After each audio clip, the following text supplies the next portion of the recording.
తర్వాత ఉపేంద్ర గారు శ్రీమతి అని ఒక ఫిల్మ్ చేస్తున్నారు, ఎయిత్రాజ్ రీమేక్. సో దానికి రిసార్ట్ లో షూట్ అవుతుంటే ఒక 2-3 days వెళ్ళాను. తర్వాత ఇక్కడ హైటెక్ సిటీలో చేశారు. సో ఒక 5-6 days వెళ్ళాను ఎక్స్ట్రా 2 సినిమాలకి. డబ్బులు ఇచ్చారా? ఏదో 250-300 రోజు కానీ అప్పుడు చాలా తక్కువ ఉంది. సో 250 అనుకుంటా. అవును. సో అప్పుడు ఇంకా డబ్బుల కంటే మెయిన్ నేను సినిమాలో చేస్తాను కదా, ఎక్కువ ఎక్సైట్మెంట్ ఉంది. కానీ కెమెరా ఎక్కడో ఉంది, ఏం జరుగుతుందో తెలీదు. 100 మందిలో ఒకటిగా నిలబడ్డాను. ఇది కాదేమో అనిపించి ఇంకా అకాడమిక్ ఇయర్ ఇది ఆపేసి డిగ్రీ అలాగూ నాది అయిపోయింది కాబట్టి qualification, minimum qualification degree, theatre arts, MA. So అలాగా పొట్టి శ్రీరాములు తెలుగు యూనివర్సిటీలో థియేటర్ ఆర్ట్స్ 2 years. ఏంద్రా అయ్యా నువ్వు, నీ సినిమాలు ఏంది, నీ గొడవ ఏంది, మన ఫ్యాక్టరీ ఉంది కదా. మన ఫ్యాక్టరీ అందులో వర్కర్. అదేనమ్మా, మన ఫ్యాక్టరీ ఉంది కదా, ఇందులో ఉద్యోగం చేసుకోకుండా ఏంద్రా నీ సినిమాలు గట్ట. అసలు మన నైజాం ఏరియాలో తెలంగాణలో సినిమా కాన్షియస్నెస్ చాలా తక్కువ వెన్ కంపేర్ టు ఆంధ్ర. ఇక్కడంతా పోరాటాలు, ఉద్యమాలు, రజాకర్ మూమెంట్స్, నైజాం పాలన, ఈ ఇష్యూస్, తర్వాత తెలంగాణ సెపరేట్ తెలంగాణ రాలేదన్న ఒక ఇది, వీటిలోనే ఈ వాతావరణం. ఆ టైంలోనే నాది PG అయిపోయింది కూడా, ఆ టైం 2011. అదే మీ వాళ్ళు నిన్నే అబ్జెక్ట్ చేయలేదా? మీ మదర్ ఫాదర్ అంటే అంత అనలేదా ఇంట్లో? నా పేరెంట్స్ ఎప్పుడు కూడా ఫ్యాక్టరీకి రా అని ఎప్పుడు చెప్పలేదు. లేకపోతే అంటే వాళ్ళు నమ్మింది ఏంటంటే నేను ఏదో MBAనో లేకపోతే MSCO ఏదో చేసి ఒక మంచి జాబ్లోకి వెళ్ళి మంత్లీ ఇంత శాలరీ తెచ్చుకొని సేఫ్ సెక్యూర్డ్ లైఫ్, ఒక పెళ్ళి, పిల్లలు, ఇలాగా వాళ్ళని చూసుకుంటూ నేను బాగుంటానని ఎక్స్పెక్ట్ చేశారు. అది నేను వాళ్ళకి లేకపోయాను. అదే అక్కడ కాన్ఫ్లిక్ట్ స్టార్ట్ అవుతుంది కదా. అయ్యింది నాకైనా. అమ్మ ఎప్పుడు అబ్జెక్ట్ చేయాలి, అమ్మ ఎప్పుడు కూడా వాడికి నచ్చింది చేయని. అమ్మే దట్టు ఎప్పుడు కూడా నేను బాగా చదివేవాడిని, స్కూల్లో కానీ డిగ్రీలో కానీ. ఎప్పుడు కూడా ఈవెన్ PG కూడా నాది ఆల్మోస్ట్ 75%, 79% ఉంటుంది.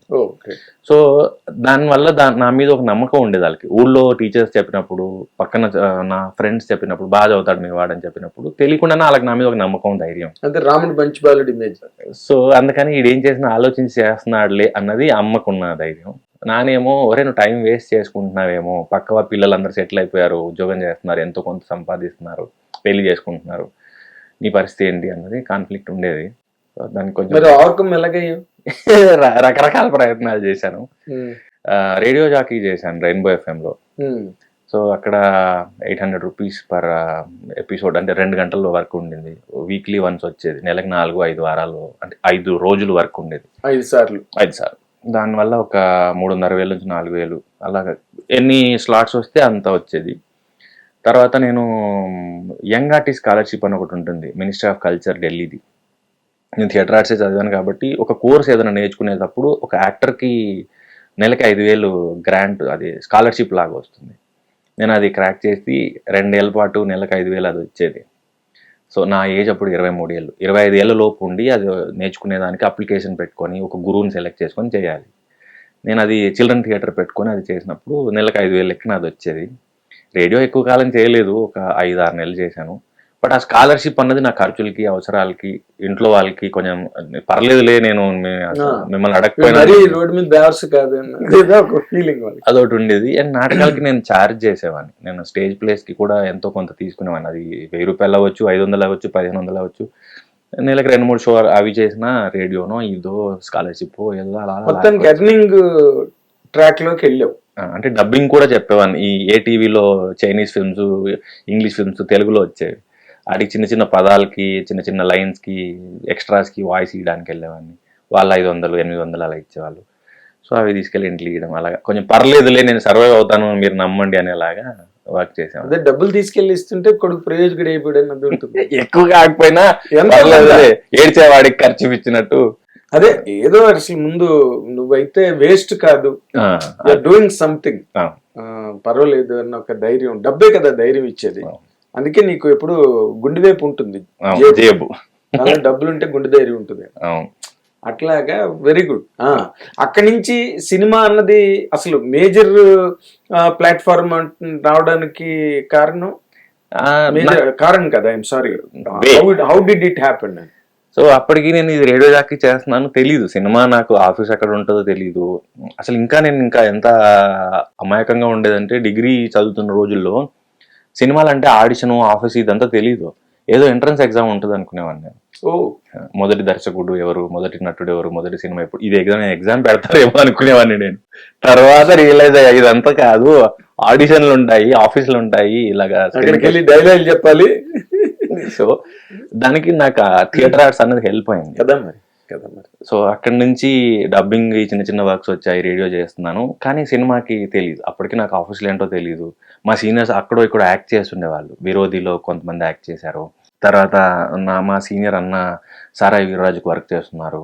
సో అక్కడక్కడ ఈ అన్న ఈ సినిమాకి పనిచేస్తాడు, ఈ అన్న ఈ సినిమా లింకులు వచ్చినాయి ఉన్నారు. సో వెళ్ళి వాళ్ళని అడిగేవాడిని, అన్న ఏం చేయాలి, ఎలా చేయాలి. సో అప్పుడు అసిస్టెంట్ డైరెక్టర్గా చేయని ఎవరు తెలిసిన వాళ్ళు చెప్పారు. చాలా మంది అలాగే వచ్చారు, హీరోలు, యాక్టర్లు. సర్కిల్ ఉంటుంది, అప్పుడు బెటర్గా తెలుస్తుంది ఆఫీసులు ఏమున్నాయి, ఏం రోల్స్ ఉన్నాయని. నువ్వు ఏడీగా చేస్తూనే అందులో ఒక రోల్ అడగచ్చు, ఇట్లా ఏదో చెప్పారు. సరే చేస్తా, దాంట్లో ఏముందని. అప్పుడు ఏడీగా ఉంటే చెప్పండి అని అడిగాను తెలిసిన వాళ్ళందరినీ. అందులో ఒక అన్న పిల్లోడికి యాక్టింగ్ నేర్పించు, ఏడీగా పనికి వస్తుంది, ఏదో పని ఉంది అన్నాడు. సరే అని చిన్న పిల్లోడు, ఒక 5 ఏళ్ళ పిల్లోడికి యాక్టింగ్ నేర్పించుకుంటూ, తర్వాత తెలిసిందంటే ఆయనే సినిమా స్టార్ట్ చేస్తున్నారు, దానికి నేను ఏడీని. సో ఆ పిల్లోడు యాక్టింగ్ ప్రాసెస్ తర్వాత ఆఫీస్ తీశారు. అది డాటర్ ఆఫ్ వర్మ, వెన్నెల కిషోర్ గారి హీరో. సో దానికి నేను ఏడీని. ఓకే. సో ఆ సినిమాకి పనిచేశాను. అలాగా పీజీ విందా గారు సినిమాటోగ్రాఫర్, అలా పరిచయం. సో ఒకరొకరు పరిచయం అవుతున్నారు. తర్వాత అప్పటికి కూడా ఏడీగానే ఉన్నాను, యాక్టర్గా ఇంకేం తెలియదు బయట సినిమాకి, ఇవి ఏం తెలియదు. డబ్బులు ఇచ్చేవారా? మంత్లీ శాలరీ లాగా, ఏడీ శాలరీ. అదేలే. సో అది కూడా అప్పుడు నేను ఏడీగా చేసిన నాటకం ఆపేశాను. సో అక్కడ పోయింది, ఇక్కడ వచ్చింది. సో అది మళ్ళీ బ్యాలెన్స్ అయింది, గ్రోత్ ఏం లేదు, బ్యాలెన్స్ అయ్యింది అంతే. బట్ ట్రాక్ మారింది కదా. ట్రాక్ మారింది. సినిమా ఇక్కడ నేర్చుకుంటున్నాను. ఓకే, పేపర్కి ఇటువైపు డైలాగ్ రాస్తారు, ఇటువైపు యాక్షన్ రాస్తారు, ప్రాప్స్ ఉంటాయి, కంటిన్యూటీ చూసుకోవాలి, లేకపోతే సీన్ పేపర్. ఏడీగా పని తెలుస్తుంది, స్కెడ్యూలింగ్ వేస్తారు, ఏ కాంబినేషన్ ఏముంది, ప్రాప్స్ ఏం కావాలి, లొకేషన్ ఏంటి, ఎవరెవరు ముందు రావాలి, ఏ టైంకి రావాలి, టీసీ రాసుకునేవాడిని నేను. సో ఇలా చిన్న సినిమా అవడంతో చాలా పనులు చేసేవాళ్ళం మేము ఆ సినిమాకి. సో వెన్నెల కిషోర్ గారికి హైట్ మ్యాచ్ అవుతాను కాబట్టి పొజిషన్ చెక్ చేసుకునేవాళ్ళు, లైట్ అది పెట్టుకుని.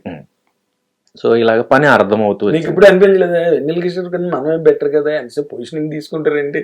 అసలు అప్పుడు నేను బేసిక్గా నేనే తత్తరపాటు నటన, అప్పుడప్పుడే నాకు కోర్స్ అయిపోయింది, నాకు ఏమీ తెలియదు. సో అప్పటికే ఆయన ఎస్టాబ్లిష్డ్, అండ్ నా పని ఓన్లీ ఏడీ, టీసీ రాసుకోవడం, పిల్లోడికి యాక్టింగ్ నేర్పించడం, ఇది నా పని. సో నా పని చేస్తున్నాను. అప్పటికి ఎక్కడో మనసులో కొడుతుంది ఏంటంటే ఏడీ నా పని కాదు, యాక్టింగ్ నా పని అని. అండ్ మా కో-డైరెక్టర్ అన్నాడు, అరే నువ్వు పనికిరావు ఏడీకి, ఇంకోసారి చేయకు అని. నాకు చేయాలని లేదన్నా, కానీ నాకు రూట్ తెలియదే అని.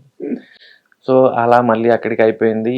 తర్వాత ఒక ఫోన్ వచ్చింది, రుద్రమాదేవికి ఏడీగా చేస్తావా, కాకపోతే ఒక 1.5 year 2 years వర్క్ చేయాల్సి వస్తుంది అని. ఏంటంటే నేను హిందీ రాయగలుగుతా, హిందీ మాట్లాడగలుగుతా, అండ్ తెలుగు రాయడం చదవడం వచ్చు, అండ్ కో యాక్టర్ ఎవరైనా అదర్ లాంగ్వేజ్ ఉంటే నేను డైలాగ్ ఎక్స్ప్లెయిన్ చేయగలుగుతా, అండ్ నేను యాక్టర్ కాబట్టి ఈజీ అవుద్ది. ఇవి చెప్పి నాకు ఫోన్ చేశారు, ఇలా చేస్తావా, నువ్వు చేస్తా అంటే నేను చెప్తాను వాళ్ళకి అని. పరచూరి గోపాలకృష్ణ గారు వర్క్ చేస్తున్నారు ఆ సినిమాకి, నేను ఆయన అటాచ్ చేస్తాను మీకు అని. లేదు నేను చేయలేను, నేను ఏడీగా. నేను ఎవరు చేశారు నీకు ఫోన్? ఒక తెలిసిన అన్న సినిమా ఇండస్ట్రీలో. నువ్వు నీకు ఇంట్రెస్ట్ ఉంటే చెప్తాను, నెలకు 15,000 ఏమో జీతం అది ఉంటుంది, నీకు బెటర్గా ఉంటుంది. పెద్ద పేరే. సో లేదులే, నేను ఏడీగా సెట్ అవ్వను, నా వల్ల కాదు, నేను ఎంజాయ్ చేయలేకపోతున్నాను, నేను యాక్టర్గా ట్రై చేస్తాను. అప్పటికి మళ్ళీ నాటకాలు అవి చేస్తున్నాను, తెలియదు. మళ్ళీ ప్రాసెస్ స్టార్ట్ అయింది. అప్పుడు ఎప్పుడో వెనకటికి చేసిన షార్ట్ ఫిల్మ్ చేసిన అన్న ఒక చిన్న సినిమా చేస్తున్నారు. మారుతి గారు ఈ రోజుల్లో బాగా హిట్ అయిన తర్వాత అప్పట్లో ఇంకొక ప్రయత్నాలు చేస్తున్న రోజులే చాలా మంది, 5Dతోను, బ్లాక్ మ్యాజిక్ తోను. అదే ఆ కైండ్ ఆఫ్ డైమెన్షన్ లో సినిమా చేయడానికి కొంతమంది రెడీ అయ్యారు.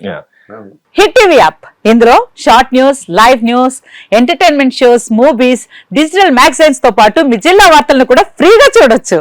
ఇంకెందుకు ఆలస్యం, వెంటనే హిట్ టీవీ యాప్ ని డౌన్లోడ్ చేసుకుని ఫ్రీగా ఎంటర్టైన్మెంట్ పొందండి. Hit TV app. Hit TV app. Please download hit TV app. Hit TV app ని ఫ్రీగా డౌన్లోడ్ చేసుకుని ఎంజాయ్ చేయండి. మీకు నచ్చిన ఎంటర్టైన్మెంట్ కోసం హిట్ టీవీ యాప్ ని ఫ్రీగా డౌన్లోడ్ చేసుకుని ఎంజాయ్ చేయండి. హిట్ టీవీ యాప్ ని డౌన్లోడ్ చేసుకుని ఆస్వాదించండి, ఆశీర్వదించండి. ఇంతమంది సెలబ్రిటీలు హిట్ టీవీ యాప్ ని డౌన్లోడ్ చేసుకోండి అని చెప్తున్నారంటే ఎంత మంచి యాప్ ఆలోచించండి.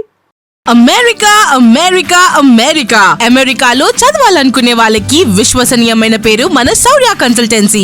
UK లో 1 year masters, UK లో 1 year masters, 2 years work permit up to 5 years visa. Contact Saurya Consultancy.